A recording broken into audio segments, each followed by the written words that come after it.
what's good, everybody? Hey, here we are. We back again, man. It's your boys from A Puff a Minute for another Cigars and Conversation. I'm your man, Cigar Mick. Cigar Banker, what's good, people? What's good, man? Hey, fam, it's good to be back in the backyard studio. Yep. Again, he's a traveling man. You know what I'm saying? He's a traveling man. First of all, congratulations, bro. Yeah, thank you, know what I'm saying? I'm glad for the chamber, man. We doing some good work in the community, the small business community. I should be more specific. Right. So we were awarded a national award out in D.C., so that was cool, man. That's what's up, man. Yeah. That's what's up, man. Getting that recognition for all the hard work that you guys do, man, for the community. That's cool, bro. You know what I'm saying? So obviously you wasn't here last week. We did not actually go ahead with an episode. What I did last week, bro, was, I've been involved in this whole daily fantasy thing. Yeah. With Super Draft. So I put up some information, man, for some people, just who might be interested in that type of stuff, man. Just lay it out there. It's actually been cool, man. Y'all been hitting me up, man. Been joining the squad. So it's been really cool, man. Keep coming because, like I said, this thing is just going to continue to grow. And we're having a lot of fun while we're doing it. So exactly. That's what's up, man. So how's everything else going, brother? Family good? Oh, yeah, man. No complaints, bro. Family good. Kids growing up too fast. Yeah. My baby girl got hurt the other day. Uh-oh. So we was nervous about that, but she all right. That's good. That's good. Well, fam, you know how we do, fam. Let's kick this off, man. Talk a little bit about what we smoking today. Then we'll just see where the conversation takes us. Yeah, definitely. So I'll start off, man. So I got this nice Diamond Crown Julius Caesar. Nice. So I got introduced to this brand a few years ago. First time I went to Big Smoke, and Diamond Crown was there, and I messed up. It was a guy going through the line trading people his Diamond Crowns. He wanted your Diamond Crown for something else, right? Not knowing no better. Right. I gave him my ticket, was pissed afterwards when I finally got the chance to try one of these joints. But this is right in the same vein where I smoke, man. It's a Habano wrapper. It's a little different because instead of the Nicaraguan filler, it's Dominican. Okay. But you know what? It's a nice smooth. I'm not getting the typical spice notes I think I usually get from the Dominicans, which is why I don't care for them sometimes. Yeah. I like that smoother, cleaner, more leathery, coffee, chocolate taste. This is giving off just smooth vibes, man. And I think it's that Habano wrapper that just does it again. You can see the coloration, the veininess in it, man. It's a good smoke. That's what's up, man. Yeah. That's weird how you just came off with all of that, man, because I actually did something similar today as far as going towards a Dominican. But I think the wrapper makes all the difference in the world. You know what I'm saying? So I think that does make a huge difference with the flavoring. But I went with this H. Upman. Yeah. Right? This is the Hispaniola, okay, which is actually blended by master blender Jose Mendez. Okay. So again, this one has that San Andreas C, wrapper on the outside, man. San Andreas Sumatra C wrapper. And it's Dominican, like you said, binder and filler. But this is a very, very full body stick, man. Okay. You know what I'm saying? Like, normally I don't go this hard in the morning. Yeah. You know what I'm saying? But I actually smoked one of these a couple of days ago, and I was so pleasantly surprised, man, I decided I wanted to come on the show and do it again, like rewind. That's what's up. You know what I'm saying? So, yeah, very, very nice stick, man. And again, we go through the H. Upmans every now and then. It's not something that I smoke every day. Yeah. But this one is very, very nice. I know that they had another one, the Banker or something like that. That was popular. Yeah. That was popular, very popular. And was that one done by AJ did one for him too, but it's not the Banker. Yeah, AJ did one for him as well. Yeah. So this one was done by Jose Mendez. But a very, very nice stick, man. It's cool that they bring in different blenders. From time to time to do some stuff. I was gonna say that's cool on their part, man. Have other blenders come in because I didn't know about that. That's new to me. Yeah. But the AJ joint, man, when that first came out, them boxes was gone Quickly. And I mean, like, it's still hard to find the AJ blend. Yeah. But yeah, that's cool, man. Very nice stick, man. Very full body, but not overbearing. Yeah. You know what I'm saying? It's got some good flavors to it. So, yeah, bro. What's going on out there, fam? Well, I had something on my mind, man. I had to wear my Huey Newton shirt today. You probably saw, man, it was the 55th anniversary of the Black Panther. They actually released a bust of Huey Newton, a gold bust that they did to him. Yeah, man, so it was real cool. You caught me sleeping, bro. I ended up on it, bro. Let's go. Educate your boy. Yeah, educate you, shit. Come on. You know more than I do, man. But I thought it was cool because there was some stuff going on in the news this week.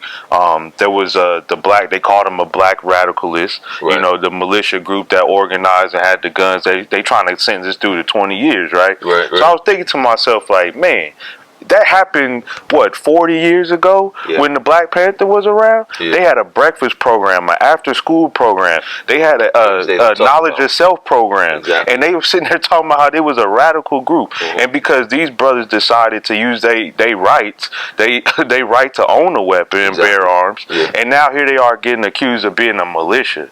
And I was like, man, what they still haven't really called this group that stormed the Capitol. I was just about to go there, bro. Yeah, but they still haven't. They haven't called the Proud Boys a militia. Never, to this day. Never gave them one of these labels, right? So I was thinking, it was on my mind, man. I was like, damn. And I was having this conversation with my daughter because the kids at her school actually tried to start a riot.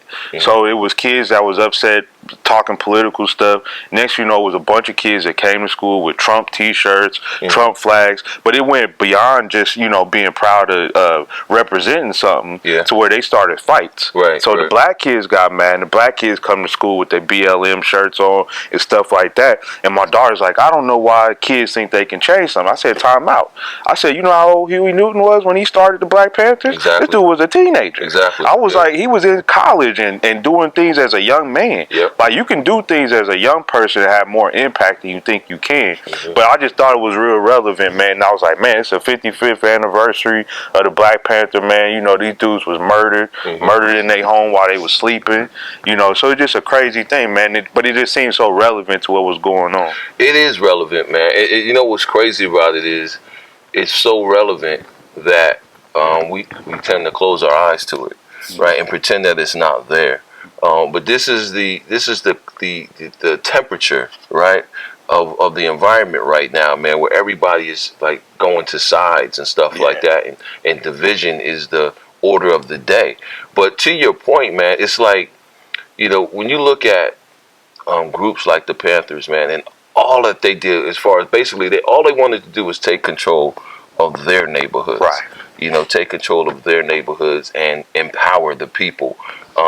They got drug dealers off the streets, you know, in the neighborhoods. They, as like you said, they brought in breakfast programs because children were going to school hungry. And, you know, studies have proven that you can't really learn when you're going to school malnourished, bro, and you're hungry all day, right? So they're feeding kids breakfast in the morning. They have after-school programs that they put together for the children because their parents were working.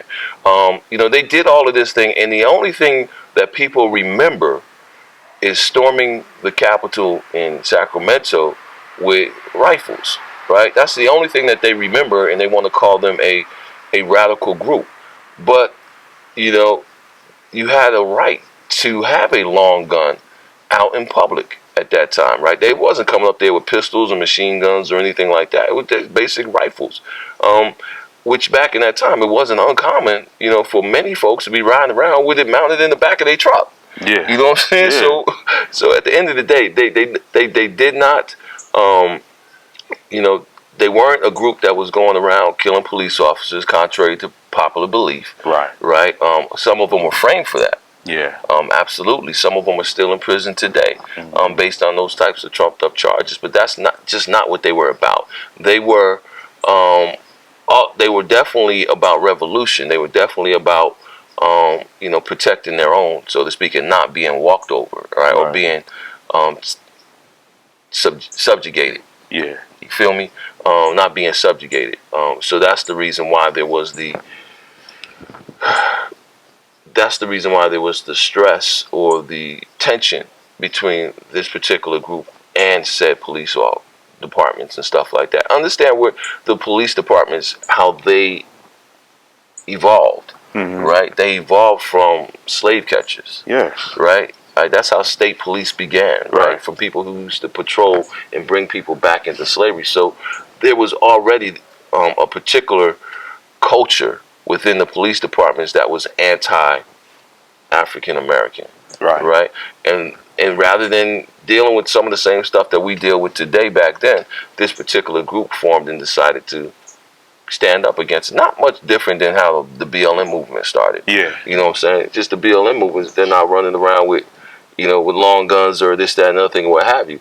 But the FBI, man, you know, shut down the doggone Black Panthers in a matter of a week or two. It was, what was they on the #1 list? They was #1. It was crazy, bro. They was public enemy #1. Yeah. So yeah, it's crazy, man. And the way that, like you said, those guys, the leadership, the Huey Newtons, the Bobby Seals, the writer, I can't think of his name right now. He changed his name. I can't think of his name right now. But the way that these guys all met with violent deaths, it's just ridiculous. You know? So again, that's not a coincidence. No, but I'll say this too, man. One thing about them is they was organized. You know, and that's been my only complaint about the BLM movement. There was really no organization behind it. There was nobody that wanted to stand up and say, I'm the leader of this thing. I'm the creator of it. I'm the organizer of it. You had different subsects and groups, and even within the BLM movement, you had dissension. But with Black Panthers, they had a singular message, and they spread across the country with that singular message. Exactly. And everybody was behind that same movement. And like I said, it was all about empowerment. It was never about being a militia and trying to take over anything. We wanted something of our own to claim in a country that we felt like was our own. But we never did. Like you said, when we talk about a police state, we was only, what, 80 years separated from that when the Black Panthers got started? Why wouldn't they want to feel like we need to have something of our own? To not be policed like that. We'll police ourselves. We'll make sure our communities are safe. We'll take care of our communities. And it always brings me back to that quote from Martin Luther, man. He said, I've integrated my people into a broken society. He's like, these are broken people, and we trying to be a part of these broken people. It didn't make sense to him after all them years of trying to get those rights for black people, civil rights and things like that. He's like, I've integrated them now. We've lost our teachers. We've lost our doctors, our lawyers. Now we're starting to see a revolution where we're coming back, but it's still not enough. No, it's not. It's not.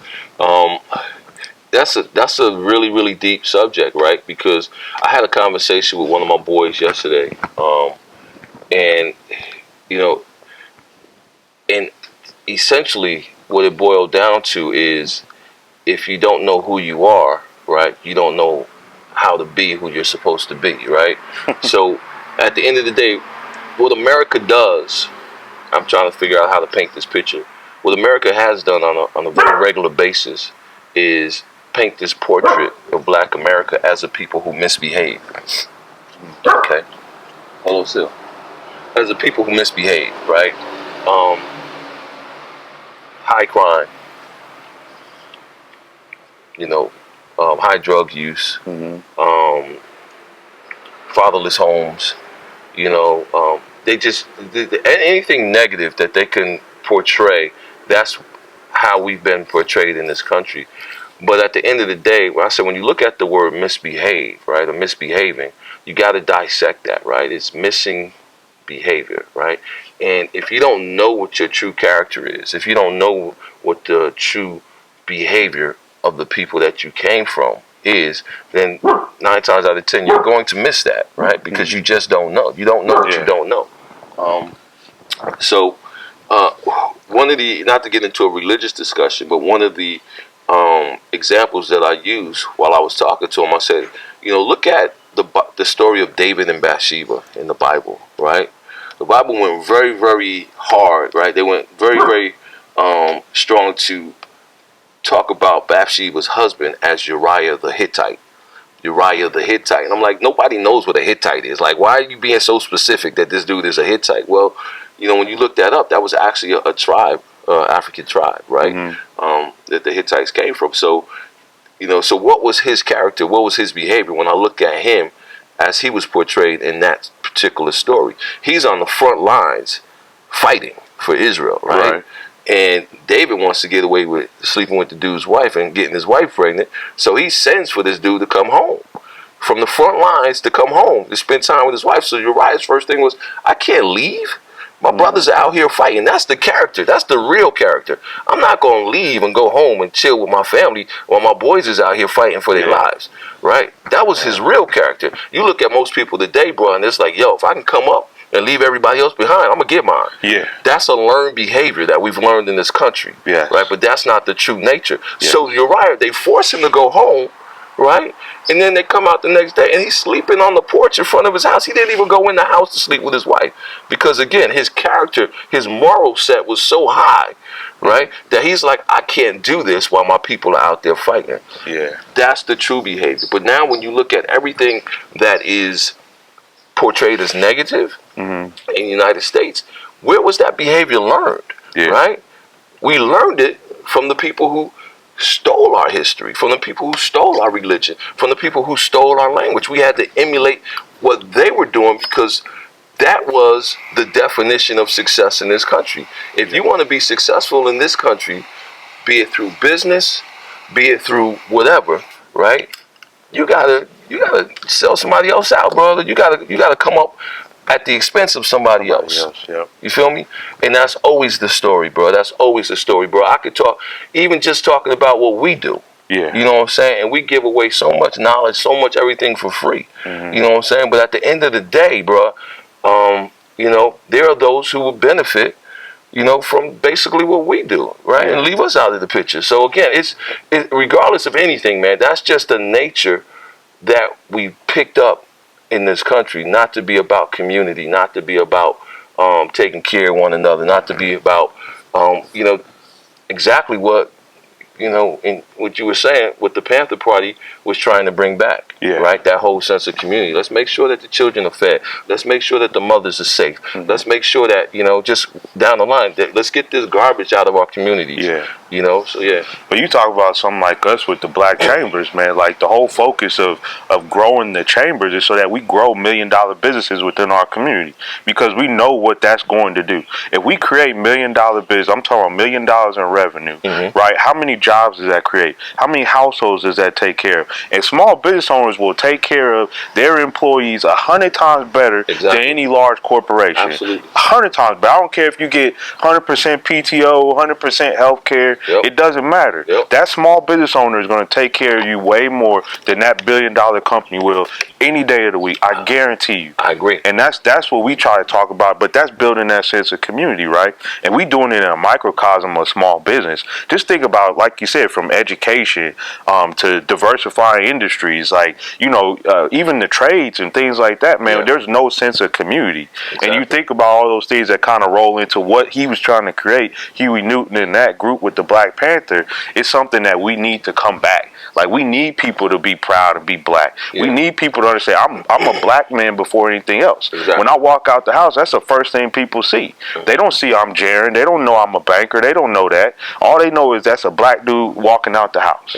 I think about it walking around this neighborhood. And that's sad, man. I want to take a walk sometimes at night because the weather's nice. I know if I walk around that block too many times, somebody's going to be suspicious of it. There's always a risk.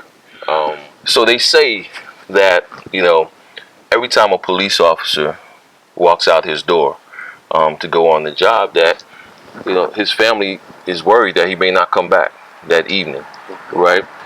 But, and again, I'm not taking anything away from our law enforcement, right? I mean, that's an honorable thing, right? I feel like when you join the military, there's a little bit of that as well, right? There's a risk that you sign up for, unless it's a draft situation or what have you. But you basically know the risk going in.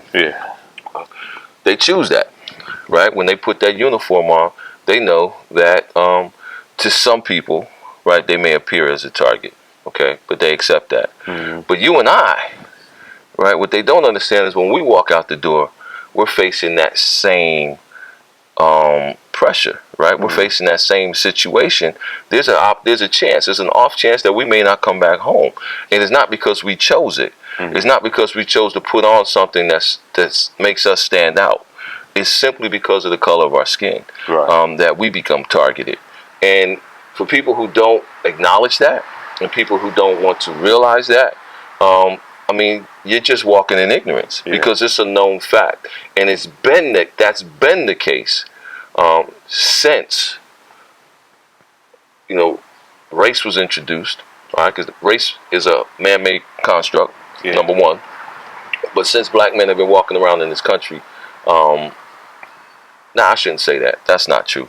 All right, because the truth of the matter is, historically speaking, man, Africans have been coming here long before Columbus did, man. So that's another story. That's a whole nother thing to get into. But ever since the Europeans landed on this continent, man, and began to go through the conquest and manifest destiny and all of that type of stuff. Anybody who had a skin color that was other was targeted. Yeah. So yeah. But yeah, definitely, man. Like I said, it was just something on my mind, man. It's something I thought would be good to share on the show today. But like I said, once again, unscripted. Unscripted, bro. Like I was totally unprepared for this one, which I love it though, because you know what I'm saying? Because you brought something that you guys never know what you're going to get from a Puff a Minute. That's why you need to tune in every week. Every time you see the bell pop up or whatever that says there's a new episode, you need to chime in, because you never know what you're going to get from a Puff a Minute, man. Yeah. You know what I'm saying? One thing I'm going to say is we're always going to keep it real. Yeah. We're always going to be honest. We're never going to put on airs. We're just going to be who we are. And shoot, Banker, bro, he brought it. You know what I'm saying? He brought it today, man. That's a real conversation. Yeah. That needs to be had, that needs to be looked at.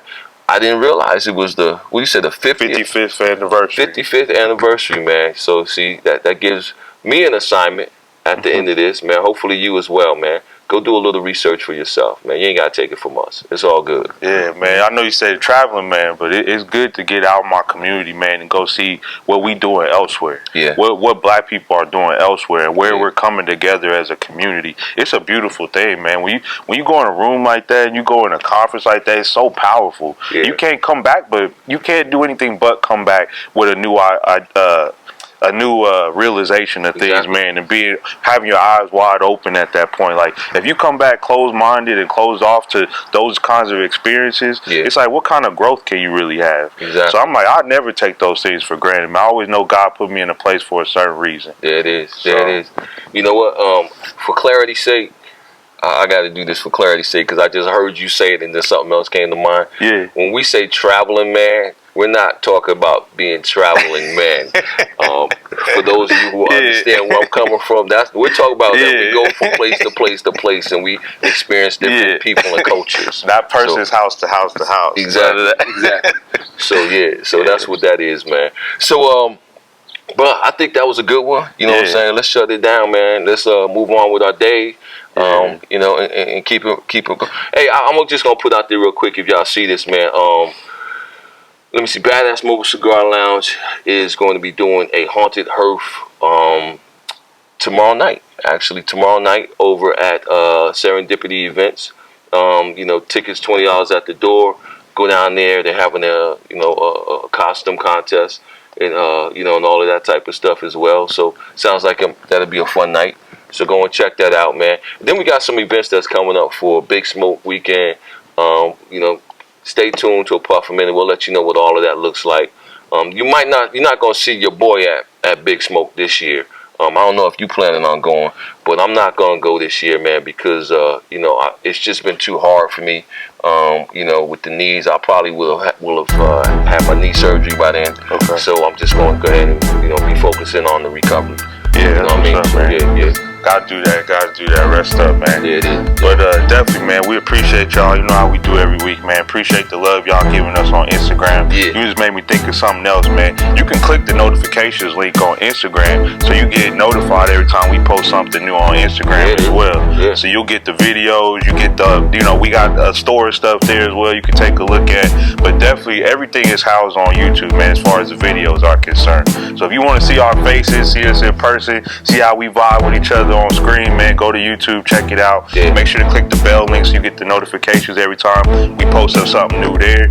Become a subscriber, interact with us, comment, all that good stuff. And as we keep telling y'all, man, we on every podcast platform. Yeah. So we got it worked out, man. We on all the platforms you listen to podcasts at. Apple Music, Spotify, Pandora, whatever. Man, you can check us out there as well. But after that, man, I think that's it. Yeah, it is, y'all. You know what I'm saying? Hey, it's been another good one. We appreciate y'all for hanging with us once again, up with a Puff a Minute Cigars and Conversation. We out of here. About to enjoy this weekend. I'm your boy, Cigar Mix. Cigar Banker. Peace. We'll see you next time. Peace.